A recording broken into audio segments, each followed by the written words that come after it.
हाँ जी students, BA1 Punjabi इलैक्टिव मैं doctor Manorama. ਤੁਹਾਡਾ ਇਲੈਕਟਿਵ ਦਾ ਪੇਪਰ ਆ ਜਿਹੜਾ ਇਹਦੇ ਵਿੱਚ ਤੁਹਾਡੀ ਬੁੱਕ ਹੈ ਆਧੁਨਿਕ ਪੰਜਾਬੀ ਕਵਿਤਾ। ਠੀਕ ਆ, ਇਹਦੇ ਵਿੱਚ ਪਹਿਲਾ ਕਵੀ ਹੈ ਜਿਹੜਾ ਭਾਈ ਵੀਰ ਸਿੰਘ, ਉਹ ਆਪਾਂ ਕਰ ਲਿਆ ਸੀ। ਸੈਕਿੰਡ ਕਵੀ ਧਨੀ ਰਾਮ ਚਾਤਰਿਕ ਅੱਜ ਆਪਾਂ ਕਰਨ ਵਾਲੇ ਹਾਂ। ਠੀਕ ਆ ਬੱਚੇ, ਤੁਹਾਨੂੰ ਮੈਂ ਪਹਿਲਾਂ ਇੱਕ ਦਿਨ ਪੜ੍ਹਾਉਣ ਵੇਲੇ ਕਿਹਾ ਸੀਗਾ ਕਿ ਜਦੋਂ ਆਪਣੀ ਕਲਾਸ ਸਟਾਰਟ ਹੋਇਆ ਕਰੂਗੀ ਤੁਸੀਂ ਪੈਨ ਅਤੇ ਕਾਪੀ ਨਾ ਰੱਖਣੇ ਆ, ਕਿਉਂਕਿ ਪੋਇਟਰੀ ਆਪਾਂ ਕਰ ਰਹੇ ਹਾਂ ਬੱਚੇ। ਪੋਇਟਰੀ ਕਰਨ ਵੇਲੇ ਉਹਦੇ ਵਿੱਚ ਸ਼ਬਦ ਹੁੰਦੇ ਨੇ, ਉਹਨਾਂ ਦੇ ਅਰਥ ਤੁਹਾਨੂੰ ਆਉਣੇ ਚਾਹੀਦੇ ਨੇ, ਕਿਉਂਕਿ ਤੁਹਾਨੂੰ ਪ੍ਰਸੰਗ ਸਹਿਤ ਵਿਆਖਿਆ ਵੀ ਆਉਂਦੀ ਹੈ। ਪ੍ਰਸੰਗ ਕਿਵੇਂ ਬਣਾਈ ਦਾ, ਵਿਆਖਿਆ ਕਿਵੇਂ ਕਰੀ ਦੀ, ਇਹ ਵੀ ਤੁਹਾਨੂੰ ਮੈਂ ਦੱਸ ਦਿੱਤਾ ਸੀਗਾ। ਇਸ ਕਰਕੇ ਤੁਹਾਨੂੰ ਪਤਾ ਹੋਣਾ ਚਾਹੀਦਾ ਕਿ ਜੋ ਅਸੀਂ ਕਰਨ ਜਾ ਰਹੇ ਹਾਂ ਪੇਪਰ 'ਚ ਕਿਸ ਤਰੀਕੇ ਨਾਲ ਉਹਦੇ ਵਿੱਚ ਆਉਣਾ ਹੁੰਦਾ ਹੈ। ਜਿਵੇਂ ਕਿ ਤੁਹਾਡੀ ਪੋਇਟਰੀ ਵਾਲੀ ਬੁੱਕ ਦੇ ਵਿੱਚੋਂ 15 ਨੰਬਰ ਤਾਂ ਡਾਇਰੈਕਟ ਹੀ ਨੇ, ਸਿੱਧੇ ਹੀ ਆਉਣੇ ਨੇ, ਲੇਕਿਨ ਈਡੀ ਭਾਗ ਦੇ ਵਿੱਚ ਜਿਹੜੇ ਛੋਟੇ ਕੁਐਸਚਨ ਆਉਣੇ ਹੁੰਦੇ ਆ ਉਹਨਾਂ ਵਿੱਚ ਵੀ ਕੋਈ ਨਾ ਕੋਈ ਕੁਐਸਚਨ ਆ ਸਕਦੇ ਨੇ। ਇਸ ਕਰਕੇ 15 ਤੋਂ 20 ਤੱਕ ਮਾਰਕਸ ਆ ਜਿਹੜੇ ਇਸ ਬੁੱਕ 'ਚ ਆਉਣੇ ਹੁੰਦੇ ਨੇ। ਇਸ ਕਰਕੇ ਇਹਨੂੰ ਬਹੁਤ ਧਿਆਨ ਨਾਲ ਕਰਨਾ ਹੈ। ਇਸ ਕਰਕੇ ਮੈਂ ਪਹਿਲਾਂ ਤੁਹਾਡਾ ਸਿਲੇਬਸ ਸਾਹਮਣੇ ਰੱਖੀ ਬੈਠੀ ਹਾਂ, ਜਿਹਦੇ ਵਿੱਚੋਂ ਤੁਸੀਂ ਜਿਹੜੀ ਤੁਹਾਡੀ ਪੋਇਟਰੀ ਵਾਲੀ ਬੁੱਕ ਆ ਪ੍ਰਸੰਗ ਸਹਿਤ ਵਿਆਖਿਆ ਵੀ ਆਉਣੀ ਹੈ 5 ਨੰਬਰ ਦੀ, ਜਿਹਦੇ ਵਿੱਚ 3 ਪੈਰੇ ਦਿੱਤੇ ਹੋਣਗੇ ਔਰ ਇੱਕ ਦੀ ਤੁਸੀਂ ਪ੍ਰਸੰਗ ਲਿਖ ਕੇ ਵਿਆਖਿਆ ਕਰਨੀ ਹੋਊਗੀ। ਦੂਸਰਾ, ਕਵਿਤਾ ਜਿਹੜੀਆਂ ਆਪਾਂ ਕਰ ਰਹੇ ਹਾਂ ਉਹਨਾਂ ਦੇ ਵਿਸ਼ਾ ਵਸਤੂ ਔਰ ਕਾਵ ਕਲਾ ਔਰ ਕਵੀ ਬਾਰੇ ਜਾਣਕਾਰੀ, ਇਹ ਵੀ 3 ਦਿੱਤੀਆਂ ਹੋਣਗੀਆਂ, ਜਿਨ੍ਹਾਂ ਵਿੱਚ ਤੁਸੀਂ ਇੱਕ ਕਰਨੀ ਹੋਊਗੀ ਔਰ ਇਹ ਵੀ 10 ਨੰਬਰ ਦੀ ਹੋਏਗੀ। ਠੀਕ ਆ, ਇਹ 15 ਤਾਂ ਡਾਇਰੈਕਟ ਨੰਬਰ ਹੋ ਗਏ ਅਤੇ 15 ਗੁਣਾ 2 ਵਾਲੇ ਜਿਹੜੇ 30 ਸੰਖੇਪ ਪ੍ਰਸ਼ਨਾਂ ਵਾਲੇ ਭਾਗ ਈਡੀ ਦੇ ਵਿੱਚ ਪ੍ਰਸ਼ਨ ਉੱਤਰ ਆਉਂਦੇ ਆ, ਉਹਨਾਂ ਵਿੱਚ ਵੀ ਕੋਈ ਨਾ ਕੋਈ ਕੁਐਸਚਨ ਆ ਸਕਦਾ ਹੁੰਦਾ। ਇਸ ਕਰਕੇ ਬਹੁਤ ਧਿਆਨ ਨਾਲ ਕਰਨਾ ਹੈ। ਠੀਕ ਹੈ, ਇਹ ਤੁਹਾਡੀ ਬੁੱਕ ਹੈ ਆਧੁਨਿਕ ਪੰਜਾਬੀ ਕਵਿਤਾ, ਜਿਹੜੀ ਕਿ ਤੁਹਾਨੂੰ ਮੈਂ ਕਿਹਾ ਖਰੀਦ ਲਓ ਤੁਸੀਂ। ਜਿਹੜੀ ਪੋਇਟਰੀ ਆ ਉਹ ਹੱਥਾਂ 'ਚ ਕਿਤਾਬ ਫੜੇ ਤੋਂ ਬਿਨਾਂ ਕਦੇ ਵੀ ਹੁੰਦੀ ਨਹੀਂ, ਇਸ ਕਰਕੇ ਤੁਹਾਨੂੰ ਖਰੀਦਣੀ ਲਾਜ਼ਮੀ ਆ। ਠੀਕ ਆ, ਔਰ ਜਿਹੜਾ ਇਹਦਾ ਕਵੀ ਨੇ ਸੈਕਿੰਡ ਨੰਬਰ ਵਾਲਾ ਹੈ ਧਨੀ ਰਾਮ ਚਾਤਰਿਕ। ਠੀਕ ਆ, ਜਿਹੜਾ ਕਿ 1876 ਤੋਂ 1954 ਹੈ। ਤੁਹਾਨੂੰ ਕਵੀ ਬਾਰੇ ਵੀ ਆਉਣਾ ਹੈ ਬੱਚਿਓ, ਇਸ ਕਰਕੇ ਥੋੜ੍ਹਾ ਜਿਹਾ ਪਹਿਲਾਂ ਮੈਂ ਤੁਹਾਨੂੰ ਕਵੀ ਬਾਰੇ ਦੱਸ ਦੇਵਾਂ ਤਾਂ ਕਿ ਤੁਸੀਂ ਸਮਝ ਲਓ ਕਿ ਕਿਸ ਤਰੀਕੇ ਨਾਲ ਕਰੀਦਾ। ਧਨੀ ਰਾਮ ਚਾਤਰਿਕ ਜਿਹੜਾ ਹੈ ਉਹ 1876 ਤੋਂ 1954, ਭਾਵ 1876 'ਚ ਬਰਥ ਔਰ 1954 'ਚ ਮੌਤ ਹੋਈ। ਠੀਕ ਆ, ਔਰ ਬਚਪਨ ਵਿੱਚ ਹੀ ਇਹਦੇ ਜਿਹੜੇ ਕਵੀ ਹੈ ਇਹਦੇ ਚਾਚਾ ਜੀ ਨੂੰ ਜਿਹੜਾ ਸੀਗਾ ਮੇਲਿਆਂ ਦਾ, ਇਸ ਤਰ੍ਹਾਂ ਤਿਉਹਾਰਾਂ ਦਾ, ਸੱਭਿਆਚਾਰਕ ਚੀਜ਼ਾਂ ਦਾ ਸ਼ੌਂਕ ਸੀਗਾ, ਤਾਂ ਆਦੇ ਚਾਚੇ ਤੋਂ ਚਿਟਕ ਲੱਗ ਗਈ ਸੀ ਇਹਨਾਂ ਨੂੰ, ਅਤੇ ਇਹਨਾਂ ਨੂੰ ਬਚਪਨ ਵਿੱਚ ਹੀ ਜਿਹੜਾ ਪੇਂਡੂ ਸੱਭਿਆਚਾਰ ਹੈ ਜਾਂ ਧਾਰਮਿਕ ਵਿਰਸੇ ਨਾਲ ਪਿਆਰ ਹੈ ਉਹ ਹੋ ਗਿਆ ਸੀ। ਠੀਕ ਆ ਬੱਚੇ, ਔਰ ਭਾਈ ਵੀਰ ਸਿੰਘ ਦੀ ਜਿਹੜੀ ਵਜ਼ੀਰ ਹਿੰਦ ਪ੍ਰੈਸ ਸੀ ਉਹਦੇ ਵਿੱਚ ਵੀ ਇਹਨਾਂ ਨੇ ਤਕਰੀਬਨ 17 ਸਾਲ ਦੀ ਉਮਰ ਵਿੱਚ 18 ਸਾਲ ਦੇ ਲੰਬੇ ਅਰਸੇ ਵਿੱਚ ਕੰਮ ਕੀਤਾ। ਕੰਮ ਕੀ ਸੀ ਭਾਈ ਵੀਰ ਸਿੰਘ ਦੀ? ਵਜ਼ੀਰ ਹਿੰਦ ਪ੍ਰੈਸ ਸੀ। ਠੀਕ ਹੈ, ਉਹਦਾ ਨਾਮ ਸੀ ਵਜ਼ੀਰ ਹਿੰਦ ਪ੍ਰੈਸ। ਤਾਂ ਉਹਦੇ ਵਿੱਚ ਕੰਮ ਕਾਹਦਾ ਕਰਦੇ ਸੀ? ਕਾਤਬ ਦਾ। ਕਾਤਬ ਕੌਣ ਹੁੰਦੇ ਸੀ? ਲਿਖਾਰੀ, ਭਾਵ ਜੋ ਵੀ ਪ੍ਰੈਸ ਵਿੱਚ ਛਪਣਾ ਹੁੰਦਾ ਸੀ ਉਹਨਾਂ ਵੇਲਿਆਂ 'ਚ ਅੱਜ ਕੱਲ੍ਹ ਦੇ ਛਾਪੇਖਾਨੇ ਨਹੀਂ ਸੀ ਹੁੰਦੇ ਵਾਂਗ, ਸਗੋਂ ਪਹਿਲਾਂ ਹੱਥਾਂ ਨਾਲ ਲਿਖ ਕੇ ਫਿਰ ਉਹਨੂੰ ਆਪਣਾ ਜਿਹੜਾ ਹੈ ਪ੍ਰਿੰਟ ਬਲੌਕ ਸਿਸਟਮ ਨਾਲ ਜਾਂ ਅਲੱਗ ਤਰੀਕੇ ਨਾਲ ਅੱਖਰਾਂ ਨੂੰ ਜੋੜ ਕੇ ਛਾਪਿਆ ਜਾਂਦਾ ਸੀ, ਭਾਵ ਹੁਣ ਵਰਗੀਆਂ ਛਾਪੇਖਾਨਾ ਮਸ਼ੀਨਾਂ ਨਹੀਂ ਸੀ। ਤਾਂ ਉੱਥੇ ਵੀ ਇਹਨਾਂ ਦਾ ਸਾਹਿਤ ਨਾਲ ਜਿਹੜਾ ਹੈ ਜੁੜੇ ਰਹੇ। ਔਰ ਫਿਰ ਉਹਨਾਂ ਦਾ ਹੀ ਭਾਈ ਵੀਰ ਸਿੰਘ ਦਾ ਹੀ ਸਪਤਾਹਿਕ ਅਖਬਾਰ ਸੀ। ਤਾਂ ਸਪਤਾਹਿਕ ਹੁੰਦਾ ਜਿਹੜਾ ਹਫਤਾਵਾਰੀ ਨਿਕਲਦਾ, ਹਫਤੇ ਤੋਂ ਇੱਕ ਅੰਕ ਨਿਕਲਦਾ, ਉਹਦਾ ਅਖਬਾਰ ਦਾ ਨਾਮ ਸੀ ਖਾਲਸਾ ਸਮਾਚਾਰ, ਔਰ ਉਹਦੀ ਜਿਹੜਾ ਸੰਪਾਦਕੀ ਮੰਡਲ ਸੀ ਉਹਦੇ ਵਿੱਚ ਵੀ ਧਨੀ ਰਾਮ ਚਾਤਰਿਕ ਨੇ ਕੰਮ ਕੀਤਾ ਸੀ। ਠੀਕ ਆ ਬੱਚੇ, 1911 ਤੋਂ 1914 ਤੱਕ ਇਹ ਬੰਬਈ ਰਹੇ। ਉੱਥੇ ਇਹਨਾਂ ਨੇ ਪੰਜਾਬੀ ਟਾਈਪਿੰਗ, ਪੰਜਾਬੀ ਸ਼ਬਦਾਂ ਦੀ ਬਣਤਰ, ਉਹ ਕੰਮ ਦੀ ਟ੍ਰੇਨਿੰਗ ਲਈ, ਭਾਵ ਉਹ ਕੰਮ ਸਿੱਖਿਆ। ਫਿਰ ਉਹ ਸਿੱਖਣ ਤੋਂ ਉਪਰੰਤ ਇਹਨਾਂ ਨੇ ਅੰਮ੍ਰਿਤਸਰ ਵਿਖੇ ਇੱਕ ਸੁਦਰਸ਼ਨ ਪ੍ਰੈਸ ਅਤੇ ਸਟੈਂਡਰਡ ਟਾਈਪ ਫਾਊਂਡਰੀ ਦੀ ਸਥਾਪਨਾ ਕਰ ਲਈ। ਠੀਕ ਆ, ਇਹ ਜਿਹੜਾ ਇਹਨਾਂ ਨੇ ਅੰਮ੍ਰਿਤਸਰ ਵਿਖੇ ਸੁਦਰਸ਼ਨ ਪ੍ਰੈਸ ਅਤੇ ਸਟੈਂਡਰਡ ਟਾਈਪ ਫਾਊਂਡਰੀ ਲਗਾਇਆ, ਤਾਂ ਇਹਦੇ ਵਿੱਚ ਜਿਹੜਾ ਭਾਈ ਕਾਹਨ ਸਿੰਘ ਨਾਭਾ ਦਾ ਤੁਸੀਂ ਨਾਮ ਸੁਣਿਆ ਹੋਊਗਾ ਬੱਚਿਓ, ਉਹਨਾਂ ਦਾ ਮਹਾਨ ਕੋਸ਼ ਉਹਦੇ ਬਾਰੇ ਜਾਣਨਾ ਚਾਹੀਦਾ ਤੁਹਾਨੂੰ। ਉਹਦੀ ਜਿਹੜੀ ਛਪਾਈ ਦਾ ਕੰਮ ਸੀ ਉਹ ਇਸ ਪ੍ਰੈਸ ਦੇ ਵਿੱਚ ਹੋਇਆ ਸੀ, ਠੀਕ ਆ। ਔਰ ਫਿਰ ਇਹਨਾਂ ਨੇ 1926 ਵਿੱਚ ਪੰਜਾਬੀ ਸਭਾ ਬਣਾ ਲਈ ਸੀਗੀ ਅਤੇ ਪੰਜਾਬੀ ਭਾਸ਼ਾ ਦੇ ਨਾਲ, ਪੰਜਾਬੀ ਵਿਰਸੇ ਦੇ ਨਾਲ, ਪੰਜਾਬੀ ਸੱਭਿਆਚਾਰ ਦੇ ਨਾਲ ਇਹ ਬਹੁਤ ਜ਼ਿਆਦਾ ਜੁੜੇ ਹੋਏ ਸੀ, ਭਾਵ ਉਹਦੇ ਸ਼ੁਦੈਈ ਸੀਗੇ। ਔਰ ਇਹਨਾਂ ਨੇ ਭਾਵਾਂ ਭਰਥਰੀ ਹਰੀ ਅਤੇ ਨਲ ਦਮਯੰਤੀ ਵਰਗੇ ਜਿਹੜੇ ਸਾਡੇ ਇਤਿਹਾਸਕ ਕਿੱਸੇ ਹੋਏ ਉਹ ਵੀ ਰਚੇ। ਪਰ ਫਿਰ ਇਹਨਾਂ ਨੇ ਜਦੋਂ ਪੰਜਾਬੀ ਸਭਾ ਬਣਾ ਲਈ ਤਾਂ ਸਿੱਧੇ ਤੌਰ 'ਤੇ ਪੰਜਾਬੀ ਭਾਸ਼ਾ ਦੇ ਨਾਲ ਜੁੜ ਕੇ ਮੌਲਿਕ ਰਚਨਾਵਾਂ ਜਿਹੜੀਆਂ ਆਧੁਨਿਕ ਸਮੇਂ ਦੀਆਂ ਵਿਸ਼ਿਆਂ ਨਾਲ ਸੰਬੰਧਿਤ ਸੀਗੀਆਂ, ਜਿਵੇਂ ਵਿਸ਼ੇ ਹੁੰਦੇ ਨੇ ਆਪਣਾ ਦੇਸ਼ ਪਿਆਰ ਦਾ, ਔਰ ਕਿਰਤੀ ਕਾਮਿਆ ਕਿਸਾਨਾਂ ਦੀਆਂ ਸਮੱਸਿਆਵਾਂ ਦਾ, ਔਰ ਭਾਈਚਾਰਕ ਸਾਂਝ ਦਾ, ਜਿਹੜਾ ਇਸ ਤਰ੍ਹਾਂ ਦੇ ਵਿਸ਼ੇ ਸੀਗੇ ਉਹ ਲੈ ਕੇ ਇਹਨਾਂ ਨੇ ਮੌਲਿਕ ਰਚਨਾਵਾਂ ਕਰਨੀਆਂ ਸ਼ੁਰੂ ਕਰ ਦਿੱਤੀਆਂ। ਮੌਲਿਕ ਰਚਨਾਵਾਂ ਦੇ ਵਿੱਚ ਜਿਹੜੀ ਇਹਨਾਂ ਦੀਆਂ ਪ੍ਰਸਿੱਧ ਬੁੱਕਸ ਰਹੀਆਂ, ਕਿਤਾਬਾਂ ਰਹੀਆਂ, ਉਹਨਾਂ ਦੇ ਨਾਮ ਨੋਟ ਡਾਊਨ ਕਰ ਲਓ। ਚੰਦਨਵਾੜੀ, ਕੇਸਰ ਕਿਆਰੀ, ਨਵਾਂ ਜਹਾਨ, ਨੂਰ ਜਹਾਂ, ਬਾਦਸ਼ਾਹ ਬੇਗਮ, ਠੀਕ ਆ। ਇਹ ਇਹਨਾਂ ਦੇ ਪ੍ਰਮੁੱਖ ਕਾਵ ਸੰਗ੍ਰਹਿ ਸੀਗੇ, ਠੀਕ ਆ। ਔਰ ਇਹ ਪੰਜਾਬੀ ਭਾਸ਼ਾ ਨੂੰ ਬੇਹੱਦ ਪਿਆਰ ਕਰਦੇ ਸੀ, ਠੀਕ ਆ।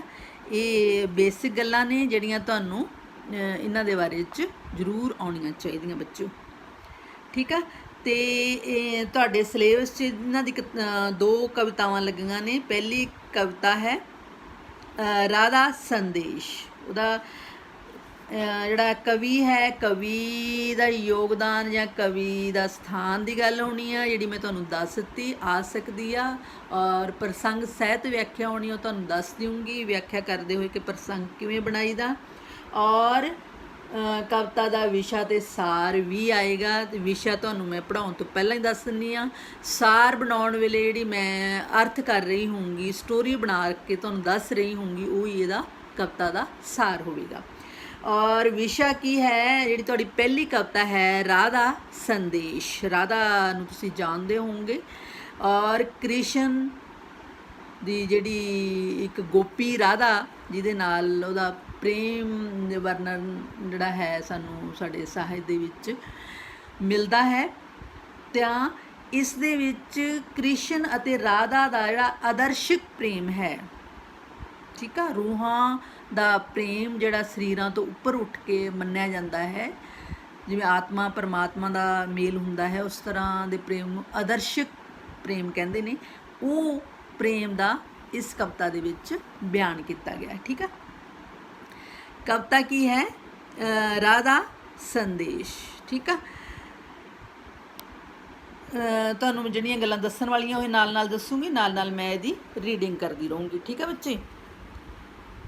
ਕੰਸ ਨੂੰ ਮਾਰ ਕੇ ਸ਼੍ਰੀ ਕ੍ਰਿਸ਼ਨ ਜੀ ਮਥੁਰਾ ਦੇ ਰਾਜ ਪ੍ਰਬੰਧ ਵਿੱਚ ਜੁਟ ਗਏ। ਕੰਸ ਕੌਣ ਸੀ? ਕ੍ਰਿਸ਼ਨ ਦਾ ਮਾਮਾ। ਕ੍ਰਿਸ਼ਨ ਕਿੱਥੋਂ ਦਾ ਸੀ? ਅਯੁੱਧਿਆ ਦਾ, ਹੈ ਨਾ। ਆਪਣਾ ਕ੍ਰਿਸ਼ਨ ਉੱਥੋਂ ਮਥੁਰਾ ਚਲਾ ਜਾਂਦਾ ਹੈ ਆਪਣੇ ਗਵਾਲੀਅਰ ਨੂੰ ਛੱਡ ਕੇ, ਠੀਕ ਆ।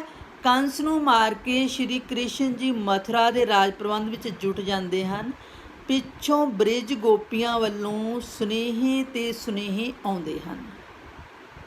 ਬਿੰਦਰਾਵਨ, ਮੈਂ ਅਯੁੱਧਿਆ ਪਹਿਲਾਂ ਗਲਤ ਕਹਿ ਗਈ ਸੀ, ਰਾਮ ਚੰਦਰ ਜੀ ਦੀ ਜਨਮ ਭੂਮੀ ਸੀ ਉਹ। ਆਪਾਂ ਗੱਲ ਕਰ ਰਹੇ ਕ੍ਰਿਸ਼ਨ ਦੀ। ਤਾਂ ਬਿੰਦਰਾਵਨ ਦੇ ਵਿੱਚ ਜਿੱਥੇ ਕ੍ਰਿਸ਼ਨ ਦਾ ਬਚਪਨ ਬੀਤਿਆ ਹੈ, ਉੱਥੇ ਗੋਪੀਆਂ ਨੇ, ਠੀਕ ਆ, ਲੜਕੀਆਂ ਨੇ। ਤਾਂ ਉਹ ਜਦੋਂ ਮਥੁਰਾ ਚਲਾ ਜਾਂਦਾ ਹੈ ਕ੍ਰਿਸ਼ਨ, ਤਾਂ ਉਹਨੂੰ ਸੁਨੇਹੇ ਘੱਲਦੀਆਂ ਨੇ। ਅੰਤ ਸ਼੍ਰੀ ਕ੍ਰਿਸ਼ਨ ਜੀ ਉਦੋਂ ਨੂੰ ਭੇਜਦੇ ਨੇ, ਉਦੋਂ ਦੋਸਤ ਹੈ ਕ੍ਰਿਸ਼ਨ ਦਾ, ਜਦੋਂ ਬਾਰ-ਬਾਰ ਉਹਨੂੰ ਸੁਨੇਹੇ ਆਉਂਦੇ ਨੇ ਮਥੁਰਾ ਗਵਾਲੀਅਰ ਤੋਂ, ਗਵਾਲੀਅਰ ਵਾਪਸ ਆਉਣ ਲਈ, ਤਾਂ ਉਹ ਆਪਣੇ ਉਦੋਂ ਫਰੈਂਡ ਨੂੰ ਉੱਥੇ ਭੇਜਦਾ ਹੈ, ਭਾਵ ਆਪਦੇ ਵੱਲੋਂ ਆਪਦੇ ਸਾਥੀ ਨੂੰ ਭੇਜ ਕੇ ਸੁਨੇਹਾ ਦੇਣ ਭੇਜਦਾ ਹੈ। ਸਾਡੀ ਲਾਚਾਰੀ ਜਤਾ ਕੇ ਗੋਪੀਆਂ ਨੂੰ ਗਿਆਨ ਉਪਦੇਸ਼ ਕਰ ਦਿਓ। ਜਿਹੜੀਆਂ ਗੋਪੀਆਂ ਨੇ ਸਾਡੇ ਪਿਆਰ ਦੇ ਵਿੱਚ, ਵਿਰਹਾ ਦੇ ਵਿੱਚ ਵਿਆਕੁਲ ਨੇ, ਉਹਨਾਂ ਨੂੰ ਸਾਡੀ ਲਾਚਾਰੀ ਦੱਸੋ ਕਿ ਸਾਨੂੰ ਹੁਣ ਜਿਹੜਾ ਹੈ ਮਥੁਰਾ ਵਿੱਚ ਰਹਿਣਾ ਪੈਣਾ ਹੈ। ਤਾਂ ਉਹ ਉਦੋਂ ਨੂੰ ਇਹ ਕਹਿ ਕੇ ਤੋਰਦਾ ਹੈ।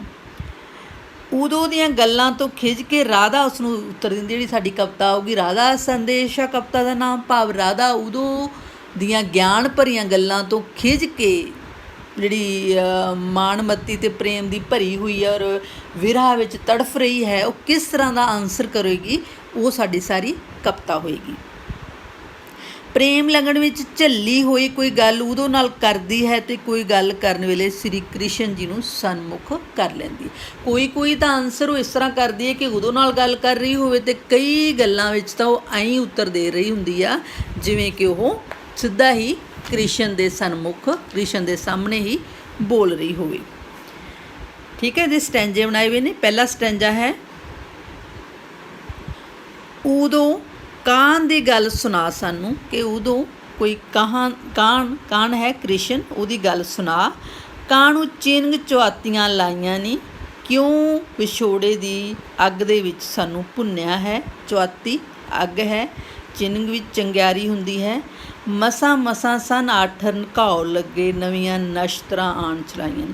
ਉਹਦੇ ਵਿਛੋੜੇ ਵਿੱਚ ਜਿਹੜੇ ਸਾਡੇ ਦਿਲ 'ਤੇ ਘਾਉ ਜ਼ਖਮ ਹੋ ਗਏ ਸੀ, ਉਹ ਹੌਲੀ ਹੌਲੀ ਹੁਣ ਆਠਰਨ ਲੱਗ ਪਏ ਸੀ, ਉਹਨਾਂ ਨੂੰ ਆਰਾਮ ਆਉਣ ਲੱਗ ਪਿਆ ਸੀ। ਲੇਕਿਨ ਜਦੋਂ ਤੈਨੂੰ ਭੇਜਤਾ ਉਦੋਂ ਨੂੰ ਗਿਆਨ ਦੇਣ ਵਾਸਤੇ ਸਾਨੂੰ, ਤਾਂ ਐਂ ਲੱਗਦਾ ਹੈ ਜਿਵੇਂ ਉਹਨਾਂ ਘਾਵਾਂ ਨੂੰ, ਉਹਨਾਂ ਜ਼ਖਮਾਂ ਨੂੰ ਫਿਰ ਝਰੀਟ ਦਿੱਤਾ ਹੋਵੇ, ਅਤੇ ਨਸ਼ਤਰਾਂ ਜਿਹੜਾ ਹੈ ਜਿਵੇਂ ਕਿ ਤਿੱਖੀ ਚੀਜ਼ ਦੇ ਨਾਲ ਸਾਨੂੰ ਡੰਗ ਰਿਹਾ ਹੋਵੇ, ਤੰਗ ਕਰ ਰਿਹਾ ਹੋਵੇ। ਇਸ ਤਰ੍ਹਾਂ ਤੇਰੇ ਆਉਣ ਨਾਲ, ਉਹਦੀਆਂ ਗੱਲਾਂ ਕਰਨ ਨਾਲ ਸਾਨੂੰ ਮਹਿਸੂਸ ਹੋਣ ਲੱਗ ਪਿਆ। ਅਸੀਂ ਕਾਲਜਾ ਘੁੱਟ ਕੇ ਬਹਿ ਗਏ ਸਾਂ, ਮੁੜ ਕੇ ਸੁੱਤੀਆਂ ਕਲਾਂ ਜਗਾਈਆਂ ਨਹੀਂ। ਅਸੀਂ ਤਾਂ ਇੱਕ ਸਬਰ ਦਾ ਘੁੱਟ ਭਰ ਲਿਆ ਸੀ ਉਹਦੇ ਵਿਛੋੜੇ ਬਾਅਦ, ਹੁਣ ਤੇਰੇ ਆਉਣ ਨਾਲ ਜਿਵੇਂ ਦੁਬਾਰਾ ਤੋਂ ਫਿਰ ਸਾਨੂੰ ਸਾਰੀਆਂ ਗੱਲਾਂ ਯਾਦ ਆਉਣ ਲੱਗ ਪੈਣ, ਇਸ ਤਰ੍ਹਾਂ ਦੀ ਸਾਡੀ ਹਾਲਤ ਹੋ ਗਈ ਹੈ। ਤੇਰੇ ਗਿਆਨ ਦੀ ਪੁੜੀ ਨਹੀਂ ਕਾਟ ਕਰਦੀ, ਨਾ ਪੀੜਾਂ ਦੀਆਂ ਹੋਰ ਦਵਾਈਆਂ ਨੇ। ਜਿਹੜੀ ਤੂੰ ਗਿਆਨ ਦਾ ਸਾਨੂੰ ਮਸ਼ਵਰਾ ਦੇ ਰਿਹਾ ਹੈ ਕਿ ਮਥੁਰਾ ਉਹਨੂੰ ਰਹਿਣਾ ਪੈਣਾ ਹੈ, ਉੱਥੇ ਕੰਮ ਹੈ, ਉੱਥੇ ਰਾਜ ਸਿੰਘਾਸਨ ਦਾ ਕੰਮ ਹੈ, ਇਸ ਤਰ੍ਹਾਂ ਦੀਆਂ ਉਦੋਂ ਦੀਆਂ ਗੱਲਾਂ ਹਨ, ਉਹ ਸਾਨੂੰ ਕੋਈ ਵੀ ਸਾਡੀ ਜਿਹੜੀ ਮਰਜ਼ ਹੈ ਉਹਦਾ ਹਰ ਨਹੀਂ ਕਰ ਰਹੀ। ਸਾਨੂੰ ਉਹਦੀ ਦਵਾਈ ਕੋਈ ਵੀ ਲੱਗ ਨਹੀਂ ਰਹੀ, ਸਾਡੇ ਦੁੱਖ ਨੂੰ ਕੋਈ ਵੀ ਉਹਦੀ ਗੱਲ ਜਿਹੜੀ ਗਿਆਨ ਵਾਲੀ ਗੱਲ ਹੈ ਉਹ ਭਜਾ ਨਹੀਂ ਰਹੀ। ਹਰਨ ਕਰਨਾ, ਭਜਾਉਣਾ, ਕੱਟਣਾ। ਆਪ ਆਉਣ ਦੀ ਨਹੀਂ ਜੇ ਨੀਤ ਉਸਦੀ, ਕਾਹਨੂੰ ਗੋਂਗਲੂ ਤੋਂ ਮਿੱਟੀ ਝਾੜਦਾ ਹੈ। ਅਸੀਂ ਤਾਂ ਸੁਨੇਹ ਦਿੰਦੇ ਹਾਂ ਕਿ ਸਾਨੂੰ ਕਾਹਨ ਆ ਕੇ ਖੁਦ ਮਿਲੇ, ਕ੍ਰਿਸ਼ਨ ਆਵੇ ਗੋਪੀਆਂ ਦੇ ਕੋਲ, ਠੀਕ ਆ। ਲੇਕਿਨ ਉਹ ਆਪ ਤਾਂ ਆ ਨਹੀਂ ਰਿਹਾ, ਉਹਨੇ ਇੰਨਾ ਕੁ ਕੰਮ ਕਰਤਾ ਜਿਵੇਂ ਗੋਂਗਲੂਆਂ ਤੋਂ ਮਿੱਟੀ ਝਾੜਤੀ ਹੋਵੇ। ਮਿੱਟੀ ਝਾੜਨ ਨਾਲ ਗੋਂਗਲੂ ਬਿਲਕੁਲ ਸਾਫ਼ ਨਹੀਂ ਹੋ ਜਾਣਗੇ, ਉਹਨਾਂ ਨੂੰ ਤਾਂ ਧੋਣਾ ਹੀ ਪਊਗਾ। ਭਾਵ ਇਹ ਮੁਹਾਵਰਾ ਇੱਕ ਕਿ ਉਹਨੂੰ ਆਪ ਆਉਣਾ ਪਊਗਾ, ਉਦੋਂ ਨੂੰ ਭੇਜ ਕੇ ਸਿਰਫ ਸਾਨੂੰ ਗਿਆਨ ਦੇ ਕੇ ਉਹ ਸ਼ਾਂਤ ਨਹੀਂ ਕਰ ਸਕਦਾ। ਜੇਕਰ ਅੱਗ ਨੂੰ ਹੀ ਨਹੀਂ ਬੁਝਾਉਣਾ ਜੋਗਾ, ਪਾਪਾ ਤੇਲ ਕਿਉਂ ਸਾੜਿਆਂ ਨੂੰ ਸਾੜਦਾ ਹੈ। ਅਸੀਂ ਉਹਦੇ ਵਿਛੋੜੇ 'ਚ, ਵਿਰਹਾ 'ਚ ਤੜਫਦੇ ਆਏ ਹਾਂ ਜਿਵੇਂ ਸਾਨੂੰ ਅਸੀਂ ਅੱਗ ਵਿੱਚ ਜਲ ਰਹੇ ਹੋਈਏ। ਜੇ ਉਹ ਸਾਨੂੰ ਸ਼ਾਂਤ ਨਹੀਂ ਕਰ ਸਕਦਾ, ਤਾਂ ਤੇਰੇ ਭੇਜਣ ਨਾਲ, ਨਵੀਂ ਦੁਆਰਾ ਤੋਂ ਗੱਲਾਂ ਛੇੜਨ ਦੇ ਨਾਲ ਇਸ ਤਰ੍ਹਾਂ ਦੀ ਹਾਲਤ ਨਾ ਬਣਾਵੇ ਜਿਵੇਂ ਤੇਲ ਦੇ ਅੱਗ ਦੇ ਉੱਪਰ ਤੇਲ ਪਾ ਦਈਏ ਅਤੇ ਅੱਗ ਦੇ ਭਾਂਬੜ ਬਣ ਜਾਣ। ਭਾਵ ਸਾਨੂੰ ਦੁਖੀ ਨੂੰ ਹੋਰ ਤੇਰੀਆਂ ਗੱਲਾਂ ਨਾਲ ਦੁੱਖ ਪਹੁੰਚ ਰਿਹਾ ਹੈ। ਸਾਡੀ ਮਰਜ਼ ਦਾ ਇੱਕੋ ਇੱਕ ਇਲਾਜ ਹੈ ਕਿ ਸਾਨੂੰ ਆ ਕੇ ਕ੍ਰਿਸ਼ਨ ਮਿਲੇ। ਉਸ ਨੂੰ ਆਖ ਅੱਖੀਂ ਆ ਕੇ ਦੇਖ ਜਾਏ, ਸਾਨੂੰ ਕੂੰਜ ਦੇ ਵਾਂਗ ਕੁਰਲਾਉਂਦਿਆਂ ਨੂੰ। ਇੱਕ ਵਾਰ ਆਪ ਆਵੇ ਉਹਦੇ ਵਿਛੋੜੇ 'ਚ, ਜਿਵੇਂ ਕੂੰਜ ਜਿਹੜੀ ਤੜਫਦੀ ਹੈ ਆਪਦਾ ਦੇਸ਼ ਛੱਡ ਕੇ ਇੱਧਰ ਆ ਜਾਂਦੀ ਹੈ, ਤਾਂ ਕਿਵੇਂ ਉਹ ਇੱਕ ਪਹਾੜੀ ਇਲਾਕਿਆਂ ਦੇ ਦੇਸ਼ ਵਾਲੇ ਇਲਾਕਿਆਂ 'ਚ ਜਦੋਂ ਉੱਥੇ ਉਹਨੂੰ ਗਰੀਨਰੀ ਘੱਟ ਲੱਗਦੀ ਹੈ ਤਾਂ ਇੱਧਰ ਚੋਗ ਵਾਸਤੇ ਆਉਂਦੀ ਹੈ, ਦੂਜੇ ਦੇਸ਼ਾਂ ਦੇ ਵਿੱਚ ਜਾਂਦੀ ਹੈ, ਅਤੇ ਉੱਥੇ ਫਿਰ ਉਹ ਵਿਛੋੜੇ 'ਚ ਬੱਚੇ ਪਿੱਛੇ ਛੱਡੇ ਹੁੰਦੇ ਆ ਤਾਂ ਉਹ ਇੱਕ ਤਰ੍ਹਾਂ ਨਾਲ ਕਰਲਾਉਂਦੀ ਆ, ਠੀਕ ਆ। ਉਵੇਂ ਸਾਡੀ ਹਾਲਤ ਹੈ, ਅਤੇ ਸਾਨੂੰ ਹੁਣ ਉਹ ਹੋਰ ਤੰਗ ਨਾ ਕਰੇ। ਬਾਟਾਂ ਵੇਂਹਦਿਆਂ ਔਸੀਆਂ ਪਾਉਂਦੇ, ਉਹਦੇ ਰਾਹਾਂ ਨੂੰ ਦੇਖਦਿਆਂ ਔਸੀਆਂ ਪਾ ਕੇ, ਠੀਕ ਆ, ਉਹਦੀ ਉਡੀਕ ਕਰਨਾ ਕਿ ਆਊਗਾ ਨਹੀਂ ਆਊਗਾ। ਤਾਰੇ ਗਿਣ ਕੇ ਰਾਤਾਂ ਲੰਘਾਉਂਦੇ, ਸਾਰੀ ਰਾਤ ਜਾਗਦਿਆਂ ਰਹਿ ਕੇ, ਸਾਂਗਾਂ ਸਹਿੰਦਿਆਂ, ਜਿਵੇਂ ਕੋਈ ਤਿੱਖੀਆਂ ਚੀਜ਼ਾਂ ਸਾਡੇ ਸੀਨੇ 'ਚ ਮਾਰ ਰਿਹਾ ਹੋਵੇ, ਉਵੇਂ ਵਿਛੋੜੇ ਦੇ ਸੱਲ ਸਹਿ ਰਹੇ ਹਾਂ ਅਸੀਂ। ਜਿੰਦ ਲੁੜ ਖਾਂਦਿਆਂ ਨੂੰ, ਸਾਡੀ ਜਿੰਦ ਜਿਵੇਂ ਨਿਕਲ ਰਹੀ ਹੋਵੇ ਸਰੀਰ 'ਚੋਂ, ਇਸ ਤਰ੍ਹਾਂ ਦਾ ਸਾਡਾ ਹਾਲ ਹੈ। ਘੁਲ ਘੁਲ ਹਿਜਰ ਵਿੱਚ ਮੁੱਕਦਿਆਂ ਜਾਂਦਿਆਂ ਨੂੰ, ਹਿਜਰ ਹੈ ਵਿਛੋੜਾ, ਵਿਛੋੜੇ ਦੇ ਵਿੱਚ ਸਾਨੂੰ ਮਰਦਿਆਂ ਤੜਫਦਿਆਂ ਨੂੰ ਹੋਰ ਤੰਗ ਉਹ ਨਾ ਕਰੇ, ਇੱਕ ਵਾਰੀ ਆ ਕੇ ਸਾਡੀ ਹਾਲਤ ਆ ਜਿਹੜੀ ਉਹ ਆਪ ਖੁਦ ਦੇਖ ਲਵੇ। ਫੁੱਟ ਗਿਆ ਨਸੀਬਾਂ ਤੇ ਝੂਰਦਿਆਂ ਨੂੰ, ਘਰੋਂ ਕੱਢ ਬਰਕਤ ਪਛਤਾਉਂਦਿਆਂ ਨੂੰ। ਅਸੀਂ ਆਪ ਉਹਨੂੰ ਤੋਰਿਆ, ਮਥੁਰਾ ਆਪ ਉਹ ਗਿਆ ਆਪਦੇ ਮਾਮੇ ਕੰਸ ਨੂੰ ਮਾਰਨ ਦੇ ਲਈ, ਜਾਂ ਜਿਹੜੀ ਹੈ ਨੇਕੀ ਦੀ ਬਦੀ 'ਤੇ ਜਿੱਤ, ਬਦੀ ਨੂੰ ਖ਼ਤਮ ਕਰਨ ਲਈ ਅਸੀਂ ਖੁਦ ਭੇਜਿਆ ਉਹਨੂੰ। ਅਤੇ ਹੁਣ ਅਸੀਂ ਝੂਰਦੇ ਹਾਂ, ਆਪਦੇ ਨਸੀਬਾਂ ਨੂੰ ਰੋਂਦੇ ਹਾਂ ਕਿ ਕਿਉਂ ਬਰਕਤ ਨੂੰ, ਠੀਕ ਆ, ਅਸੀਂ ਆਪ ਹੱਥੋਂ ਤੋੜ ਦਿੱਤਾ। ਤੂੰ ਤਾਂ ਮਥੁਰਾ ਦੀਆਂ ਕੁੰਜੀਆਂ ਸਾਂਭ ਬੈਠੋ, ਇੱਧਰ ਗੋਕਲ ਨੂੰ ਵੱਜ ਗਏ ਜੰਦਰੇ ਵੇ। ਠੀਕ ਆ, ਹੁਣ ਜਿਹੜੀ ਹੈ ਗੱਲ ਪਹਿਲਾਂ ਉਦੋਂ ਨਾਲ ਹੋ ਰਹੀ ਸੀਗੀ, ਹੁਣ ਜਿਹੜੀ ਗੱਲ ਆ ਕਨਵਰਸੇਸ਼ਨ ਹੈ, ਜਿਹੜੀ ਵਾਰਤਾਲਾਪ ਹੈ, ਉਹ ਡਾਇਰੈਕਟ ਹੋਣ ਲੱਗ ਪਈ, ਜਿਵੇਂ ਕਿ ਸਾਹਮਣੇ ਕ੍ਰਿਸ਼ਨ ਹੋਵੇ, ਕਾਹਨ ਹੋਵੇ, ਉਹਨੂੰ ਨਾਲ ਹੀ ਰਾਧਾ ਗੱਲ ਕਰ ਰਹੀ ਹੋਵੇ। ਕਹਿੰਦੀ ਤੂੰ ਤਾਂ ਮਥੁਰਾ ਦੀਆਂ ਕੁੰਜੀਆਂ ਸਾਂਭ ਲੀਆਂ ਜਾ ਕੇ, ਅਤੇ ਇੱਧਰ ਗੋਕਲ ਨੂੰ ਜਿੰਦਰੇ ਵੱਜ ਗਏ ਤੇਰੇ ਵਿਛੋੜੇ ਦੇ ਵਿੱਚ। ਜਾ ਕੇ ਘਰਾਂ ਵੱਲ ਮੁੜਨ ਦੀ ਜਾਚ ਭੁੱਲ ਗਈ, ਨਿਕਲ ਗਿਓ ਕਿਹੜੇ ਬਾਰ ਚੰਦਰੇ ਵੇ। ਤੂੰ ਘਰੋਂ ਤੁਰਿਆ ਸੀ ਤਾਂ ਵਾਪਸ ਤੈਨੂੰ ਆਉਣਾ ਚਾਹੀਦਾ ਸੀ, ਲੇਕਿਨ ਕਿਹੜੇ ਬਾਰ, ਕਿਹੜੇ ਦਿਨ ਦਿਹਾੜੇ ਤੂੰ ਘਰੋਂ ਪੈਰ ਪੁੱਟਿਆ ਕਿ ਤੂੰ ਵਾਪਸ ਨਹੀਂ ਆਇਆ। ਤੀਜਾ ਸਟੈਂਜਾ ਹੈ, ਗੱਲਾਂ ਨਾਲ ਕੀ ਪਿਆ ਪਰਚਾਉਂਦਾ ਹੈ, ਉਸਦੇ ਪਿਆਰ ਨੂੰ ਅਸਾਂ ਪਰਤਾ ਲਿਆ। ਫਿਰ ਉਦੋਂ ਨੂੰ ਸਨਮੁਖ ਹੈ ਕਿ ਤੂੰ ਗੱਲਾਂ ਨਾਲ ਸਾਨੂੰ ਕੀ ਪਰਚਾਉਂਦਾ, ਰਝਾਉਂਦਾ ਗਾ। ਠੀਕ ਆ, ਉਸਦੇ ਪਿਆਰ ਨੂੰ ਅਸਾਂ ਪਰਤਾ ਲਿਆ ਸੀ, ਉਸ ਨੂੰ ਅਜਮਾ ਲਿਆ ਹੈ ਕਿ ਉਹਦਾ ਪਿਆਰ ਸਾਡੇ ਨਾਲ ਕਿਹੋ ਜਿਹਾ ਹੈ। ਮਾਰੇ ਕੁਬਜਾਂ ਦੀ ਹਿੱਕੇ ਵਿੱਚ ਗਿਆਨ ਗੋਲੀ, ਕੁਬਜਾਂ ਜਿਹੜੀ ਮਥੁਰਾ ਦੀ ਇੱਕ ਕੰਸ ਦੀ ਜਿਹੜੀ ਇੱਕ ਗਵਾਲਣ ਸੀ, ਜਿਹੜੀ ਕੁੱਬੀ ਸੀ, ਅਤੇ ਉਹਦਾ ਸਾਡੇ ਇਤਿਹਾਸ ਮਿਥਿਹਾਸ ਵਿੱਚ ਜ਼ਿਕਰ ਹੈ ਕਿ ਉਹਨੇ ਆਪਣਾ ਕ੍ਰਿਸ਼ਨ ਨੇ ਉਹਦਾ ਕੁੱਬ ਕੱਢ ਦਿੱਤਾ ਸੀ, ਤਾਂ ਉਸ ਨੂੰ ਇੱਥੇ ਕੁਬਜਾਂ ਲਿਖਿਆ ਗਾ। ਮਾਰੇ ਕੁਬਜਾਂ ਦੀ ਹਿੱਕੇ ਗਿਆਨ ਗੋਲੀ, ਬੂਹੇ ਵੜਦਿਆਂ ਜਿਹਨੇ ਭਰਮਾ ਲਿਆ। ਜਿਹੜੀ ਗਿਆਨ ਦੀਆਂ ਗੋਲੀਆਂ ਸਾਨੂੰ ਦੇ ਰਿਹਾ ਹੈ, ਉਦੇਸ਼ ਦੇ ਰਿਹਾ ਸਾਨੂੰ ਕਿ ਉਹਦੇ ਬਿਨਾਂ ਤੁਸੀਂ ਦਿਨ ਕੱਢ ਲਓ, ਇਹ ਤੁਸੀਂ ਕੁਬਜਾਂ ਨੂੰ ਸਮਝਾਓ। ਕਿਉਂਕਿ ਰਾਧਾ ਜਾਂ ਹੋਰ ਗੋਪੀਆਂ ਦੇ ਮਨ ਦੇ ਵਿੱਚ ਇਹ ਹੈ ਕਿ ਉੱਥੇ ਕੁਬਜਾਂ ਵਰਗੀਆਂ ਹੋਰ ਜਿਹੜੀਆਂ ਗਵਾਲਣਾ ਸੀ, ਮਾਲਣਾ ਸੀ, ਉਹਨਾਂ ਨੇ ਜਿਹੜਾ ਹੈ ਕ੍ਰਿਸ਼ਨ ਨੂੰ ਭਰਮਾ ਕੇ ਮਥੁਰਾ ਜੋਗਾ ਹੀ ਕਰ ਲਿਆ। ਇਸ ਕਰਕੇ ਜਿਹੜੀਆਂ ਗਿਆਨ ਦੀਆਂ ਪੁੜੀਆਂ ਸਾਨੂੰ ਦੇ ਰਿਹਾ ਹੈ, ਇਹ ਉਹਨਾਂ ਨੂੰ ਦੇ ਜਿਹਨੇ ਮਥੁਰਾ 'ਚ ਵੜਦਿਆਂ ਨੂੰ ਹੀ ਆਪਦੇ ਮਗਰ ਲਾ ਲਿਆ।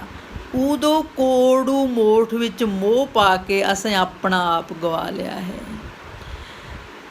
ਫਿਰ ਉਦੋਂ ਉਸ ਨੂੰ ਸੰਬੋਧਨ ਹੈ ਕਿ ਜਿਵੇਂ ਉਹ ਮੋਠਾਂ ਦੇ ਵਿੱਚ ਕੋੜੂ ਆ ਜਾਣ, ਜਿਹੜੇ ਮੋਠ ਗਲਦੇ ਨਹੀਂ, ਉਹ ਇਸ ਤਰ੍ਹਾਂ ਦਾ ਹੈ। ਭਾਵ ਸਾਡੇ ਪਿਆਰ ਦੇ ਵਿੱਚ ਰੀਝਣ ਵਾਲਾ ਨਹੀਂ, ਸਾਡੇ ਪਿਆਰ ਦੇ ਵਿੱਚ ਆਪਣੇ ਆਪ ਨੂੰ ਮਸਤ ਕਰਨ ਵਾਲਾ ਨਹੀਂ, ਸਗੋਂ ਬਿਲਕੁਲ ਨਿਰਲੇਪ ਸਾਡੇ ਪਿਆਰ ਤੋਂ ਰਹਿ ਰਿਹਾ ਹੈ। ਅਸੀਂ ਤਾਂ ਆਏ ਜਿਵੇਂ ਕੋੜੂ ਮੋਠ ਨੂੰ ਨਾਲ ਮੋਹ ਪਾ ਲਿਆ ਹੋਵੇ ਅਤੇ ਆਪਣਾ ਆਪ ਵੀ ਗਾਲ ਲਿਆ ਹੋਵੇ। ਦੁੱਖਾਂ ਪੀ ਲਿਆ ਗਾਵਾਂ ਨੇ ਖਾ ਲਿਆ, ਕੁੰਦਨ ਦੇਹੀ ਨੂੰ ਰੋਗ ਜਿਹਾ ਲਾ ਲਿਆ। ਅਸੀਂ ਦੁੱਖ ਪੀ ਪੀ ਗਮ ਖਾ ਖਾ, ਜਿਹੜੀ ਸਾਡੀ ਕੁੰਦਨ ਵਰਗੀ, ਠੀਕ ਆ, ਜਿਹੜੀ ਹੀਰਿਆਂ ਵਰਗੀ ਸਾਡੀ ਦੇਹ ਸੀ, ਸਰੀਰ ਸੀ, ਉਹਨੂੰ ਵੀ ਅਸੀਂ ਰੋਗ ਲਾ ਲਿਆ। ਇਹਨਾਂ ਤਿਲਾਂ ਵਿੱਚ ਤੇਲ ਹੁਣ ਜਾਪਦਾ ਨੇ, ਸਾਰੇ ਹੀਜ ਪਿਆਜ਼ ਮੈਂ ਟੋਹ ਲਿਆ ਹੈ। ਤਿਲਾਂ 'ਚ ਤੇਲ ਨਾ ਹੋਣਾ, ਸਾਰੇ ਕਸਰਾਂ ਕੱਢ ਕੇ ਬੰਦੇ ਦੇਖ ਲਏ, ਅਜਮਾ ਕੇ ਦੇਖ ਲਏ ਕਿ ਹੁਣ ਇਹਦਾ ਜਿਹੜਾ ਰਿਜ਼ਲਟ ਹੈ ਉਹ ਪੋਜ਼ੀਟਿਵ ਨਹੀਂ ਆਉਣ ਵਾਲਾ, ਇਹ ਹੁਣ ਸਮਾਪਤੀ ਹੈ, ਖਤਮ ਹੀ ਹੈ। ਭਾਵ ਅਸੀਂ ਬਹੁਤ ਕੋਸ਼ਿਸ਼ਾਂ ਕਰ ਲਈਆਂ, ਹੁਣ ਸਾਨੂੰ ਪਤਾ ਲੱਗ ਗਿਆ ਕਿ ਉਹ ਵਾਪਸ ਨਹੀਂ ਆਊਗਾ, ਤਾਂ ਇਹ ਤਿਲਾਂ ਦੇ ਵਿੱਚ ਹੁਣ ਤੇਲ ਨਹੀਂ ਰਿਹਾ। ਸਾਰਾ ਹੀਜ ਪਿਆਜ਼ ਮੈਂ ਟੋਹ ਲਿਆ, ਜਿਵੇਂ ਪਿਆਜ਼ ਦੇ ਉੱਪਰ ਛਿਲਕੇ ਲਾ ਲਾ ਕੇ ਅਖੀਰ 'ਤੇ ਤਾਂ ਕੱਖ ਵੀ ਨਹੀਂ ਬਚਦਾ, ਉਵੇਂ ਸਾਰੀਆਂ ਕੋਸ਼ਿਸ਼ਾਂ ਮੈਂ ਕਰ ਕਰਕੇ ਦੇਖ ਲਈਆਂ। ਅੱਛਾ ਸੁੱਖ ਜਿੱਥੇ ਜਾਏ ਘੁੱਗ ਵਸੇ, ਸਾਡੇ ਦਿਲੋਂ ਵੀ ਕਿਸੇ ਨੇ ਖੋਹ ਲਿਆ ਹੈ। ਫਿਰ ਵੀ ਅਖੀਰ 'ਤੇ ਅਸੀਂ ਜਿਹੜੀਆਂ ਮੁਰਾਦਾਂ ਮੰਗਦੇ ਹਾਂ, ਤੇਰੀ ਸੁੱਖ ਸ਼ਾਂਤੀ ਮੰਗਦੇ ਹਾਂ ਕਿ ਸਾਡੇ ਕੋਲੋਂ ਤਾਂ ਕੁਬਜਾਂ ਵਰਗੀਆਂ ਨੇ ਖੋਲਿਆ, ਪਰ ਅਸੀਂ ਕਹਿਣੇ ਜਿੱਥੇ ਵੀ ਤੂੰ ਵਸੇ ਰਾਜੀ ਖੁਸ਼ੀ ਵਸੇ। ਆਖੀ ਕੱਚਿਆ ਸੱਚ ਨੂੰ ਲਾਜ ਲਾਇਓ, ਸੁਖਣ ਪਾਲਣੋਂ ਵੀ ਵਸ ਰਹਿ ਗਿਓ। ਫਿਰ ਬਾਰ ਬਾਰ ਦੁਹਰਾ ਰਹੀ ਹੈ ਰਾਧਾ ਕਿ ਉਦੋਂ ਨੂੰ ਸੰਬੋਧਨ ਕਰਕੇ ਕਿ ਉਹਨੂੰ ਕਹੀਂ ਤੂੰ ਤਾਂ ਕੱਚਾ ਹੈ, ਸੱਚ ਨੂੰ ਵੀ ਤੂੰ ਸੱਚ ਦੀ ਲਾਜ ਨਹੀਂ ਰੱਖੀ, ਔਰ ਸੁਖਣ ਪਾਲਣੋਂ ਗੱਲਬਾਤ ਕਰਨੋਂ ਵੀ ਰਹਿ ਗਿਆ। ਕਾਲੇ ਭੌਰ ਦੀ ਬਾਣ ਨਾ ਗਈ ਤੇਰੀ, ਜਿੱਥੇ ਫੁੱਲ ਡਿੱਠਾ ਉੱਥੇ ਬਹਿ ਗਿਓ। ਇੱਥੇ ਅਸਲੀ ਗੱਲ ਹੀ ਆ ਗਈ। ਕਾਲਾ ਭੌਰ, ਜਿਹੜੇ ਭੌਰ ਨੇ ਉਹ ਫੁੱਲਾਂ ਅਲੱਗ ਅਲੱਗ 'ਤੇ ਜਾ ਕੇ ਉਹਨਾਂ 'ਚੋਂ ਰਸ ਲੈਂਦੇ ਨੇ, ਅਤੇ ਜਿਹੜਾ ਕੋਈ ਇਸ ਤਰ੍ਹਾਂ ਦਾ ਵਿਅਕਤੀ ਹੋਵੇ, ਇੱਕ ਥਾਂ ਟਿਕਦਾ ਨਾ ਹੋਵੇ, ਉਹਨੂੰ ਆਦਤ ਇਸ ਤਰ੍ਹਾਂ ਦੀ ਹੋਵੇ ਤਾਂ ਉਹਨੂੰ ਭੌਰ ਦੇ ਨਾਲ ਤੁਲਨਾ ਦਿੱਤੀ ਜਾਂਦੀ ਹੈ। ਭਾਵ ਇੱਥੇ ਗੋਪੀਆਂ ਨਾਲ ਕ੍ਰਿਸ਼ਨ ਦਾ ਸਨੇਹ ਹੈ। ਇੱਥੋਂ ਛੱਡ ਕੇ ਹੁਣ ਮਥੁਰਾ ਦੇ ਵਿੱਚ ਜਿਹੜੀ ਰਾਧਾ ਹੈ ਸਮਝ ਰਹੀ ਹੈ ਹੋਰ ਉਹਨੇ ਉੱਥੇ ਜਿਹੜੀਆਂ ਹੈ ਆਪਣੀਆਂ ਪ੍ਰੇਮਿਕਾਵਾਂ ਬਣਾ ਲਈਆਂ, ਇਸ ਕਰਕੇ ਉਹਨੂੰ ਉਹ ਕਹਿ ਰਹੀ ਹੈ ਕਿ ਤੂੰ ਤਾਂ ਕਾਲਾ ਭੌਰ ਸੀ, ਅਤੇ ਭੌਰ ਵਰਗੀ ਜਿਹੜੀ ਤੇਰੀ ਆਦਤ ਸੀ ਅਲੱਗ ਅਲੱਗ ਫੁੱਲਾਂ 'ਤੇ ਬੈਠਣ ਵਾਲੀ, ਉਹ ਗਈ ਨਹੀਂ। ਸਾਨੂੰ ਗਿਆਨ ਦੇ ਖੂਹਾਂ ਵਿੱਚ ਦੇ ਧੱਕੇ, ਸਾਨੂੰ ਤਾਂ ਗਿਆਨ ਦੇ ਰਿਹਾ ਹੈ, ਆਪ ਮਾਲਣ ਦੇ ਰੋੜ ਵਿੱਚ ਵਹਿ ਗਿਓ ਹੈ, ਆਪ ਮਾਲਣ ਜੋਗਾ ਰਹਿ ਗਿਆ।